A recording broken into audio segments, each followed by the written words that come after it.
Hello there, Sev here from Motorhome Dealer Group, and welcome to this cab familiarisation video guide for the third generation of Renault Master.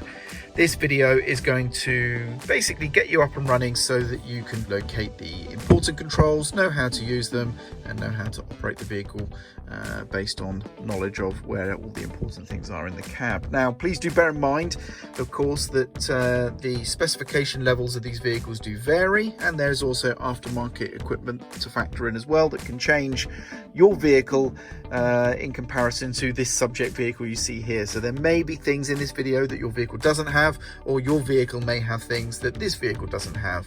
Just take away from this video what applies, and hopefully it should still serve its purpose.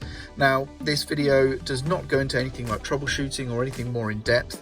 It's all beyond the scope of this video. If you require any of that sort of assistance, please do refer to your instruction manuals and also the help of a professional or vehicle technician who's experienced in these vehicles. So with that said, and without any further ado, let's just get into it. So let's start over at the driver's door card. Now please just bear in mind this vehicle has cab blinds fitted to the side windows and also to the front windscreen as well. So this area may look subtly different initially, but that's just an additional feature because this vehicle is a motorhome. But on the driver's door card over here, we have electric mirror adjustment and also the electric window operation there as well. The door handle is just down here.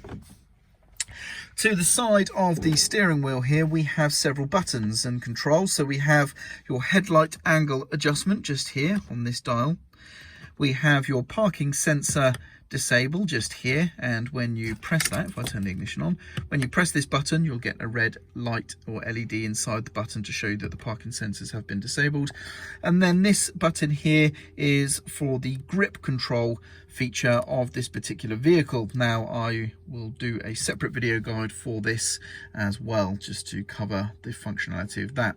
There can be some other potential button layouts here depending on your vehicle as well, but that's what this particular vehicle has right there. We then come on to the main sort of driving view, where we have the steering wheel, the stalks on the steering column there, and also the instrument binnacle. On the steering wheel, of course, you can see we have an airbag here, and then to either side we have horn buttons, so you can press the horn with a thumb or a punch on either side. This particular vehicle is fitted with cruise control and a speed limiter, and these inset buttons on the steering wheel are for controlling that system, which I'll cover very shortly. On the stalks, we have here your wiper stalk, which is pretty straightforward. And then we have two buttons on the end for operating the trip computer in the center of the instrument binnacle there. And then over here we have the vehicle light stalk. This allows us to turn on the or off the vehicle lights using the twist collar here at the end. So we have off, side lights, and then headlights or dipped beam. This toggle here allows us to turn on or off the front or rear fog lights where fitted. And of course, this is also our indicators. Our main beam is a pull towards us to flash the main beam. And then you would pull past the detent there to toggle the main beam on or off as well. Now, this vehicle also features See Me Home lighting. So we need to operate that first by turning off the headlights. And then we turn off the ignition. And then if I just pull the stalk towards us a little bit, as if I was flashing the main beam, you can see now the headlights are on, and you can see that shining on the vehicle in front of us just there. These will then stay on for a minute before switching off, and that allows you to obviously get to your front door and get inside your house or whatever under nice bright lighting. To turn that off though, if you wanted to cancel that, just simply operate the twist control on that stalk, and that will turn that system off before the timer has expired. The instrument binnacle, as you can see, features the rev counter on the left, speedometer in the center, and then at the top here we have a fuel gauge and engine coolant gauge there, and then also a vehicle status display on the right hand side. If I turn the vehicle ignition on, you can see the odometer there in the center of that little screen. If I turn on the ignition, we get obviously the warning lights check, and sometimes there can be an oil check done here as well. So as you can see there, it says oil level correct. and I can basically, using the trip computer buttons here, go up or down, and I can check the oil level there, as you can see, as well as then go into the rest of the trip computer information.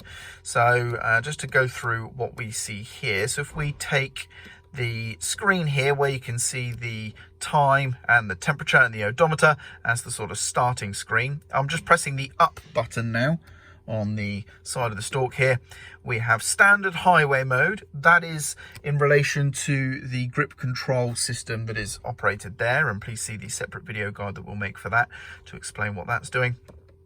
Next up, we can set the clock. Now, to set the time, what we need to do is press and hold the bottom button, and that allows us then to set the hour. There you go, you can see the hour flashing now.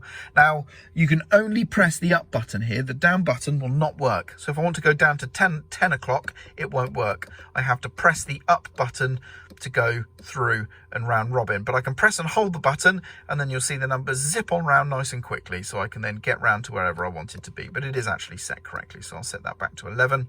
Then press and hold the bottom button again. Then the minutes will flash, and it's the same thing. We can only go up, so we can only go higher or round robin back round again if we wanted to set a lower time. And then press and hold the bottom button again to confirm, and the clock is set. There we go. The next screen, by pressing up, is the service. So you can see this vehicle's due a service in just under 25,000 miles. We've got the average trip computer speed, distance travelled, and the fuel range remaining, the average miles per gallon, the amount of fuel used, and so on, and then the trip computer distance that's all been calculated over, and then we're back to the main screen. So that's all pretty simple and straightforward there. Next up, we come over to the additional buttons here that can feature, again, various different vehicle systems and features, depending on your specification level. We have two blanks here in this case, but then we do have the speed limiter and cruise control here. Now, I will cover the cruise control and speed limiter in this video.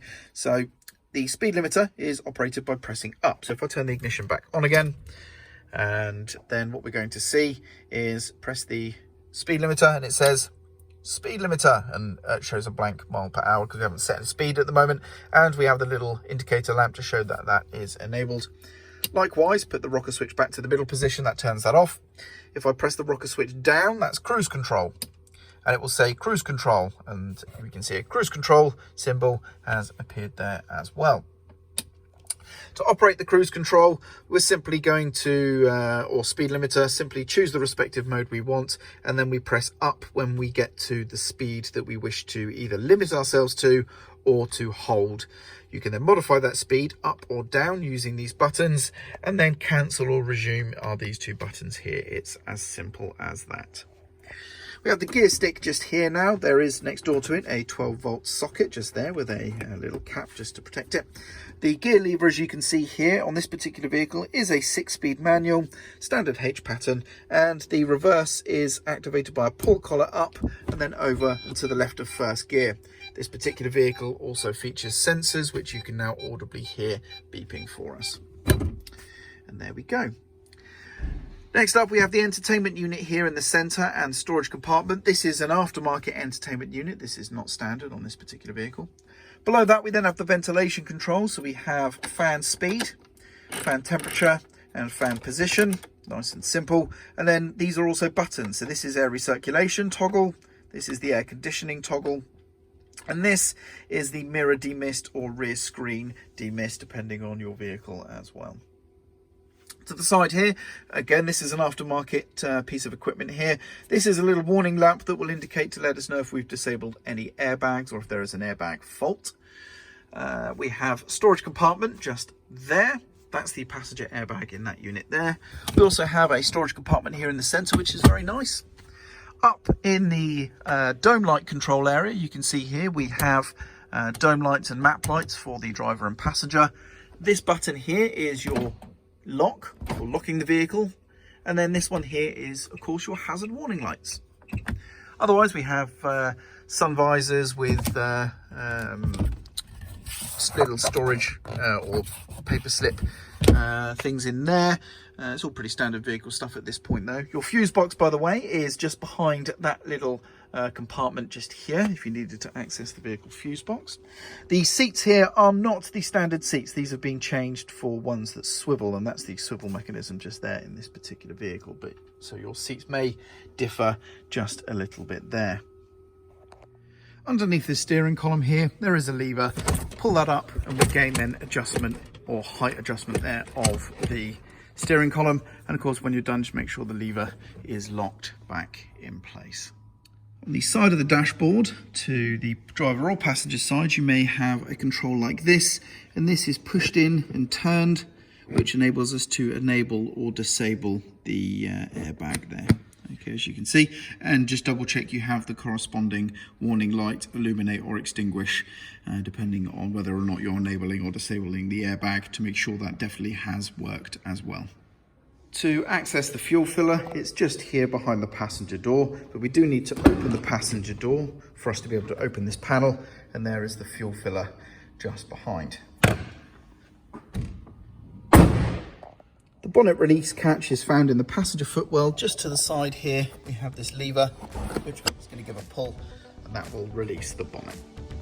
And there we go, that about wraps up the video for today, but hopefully now as a result you know where all of the important controls are in your vehicle and you feel comfortable operating it.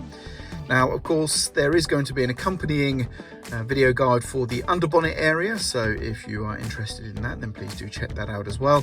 And if you do have the grip control feature, which this particular vehicle does feature, we also have a video guide for that just to explain what that does as well. Otherwise that's it for today. Hopefully you found this video useful. I'm Sev, and thank you very much for watching.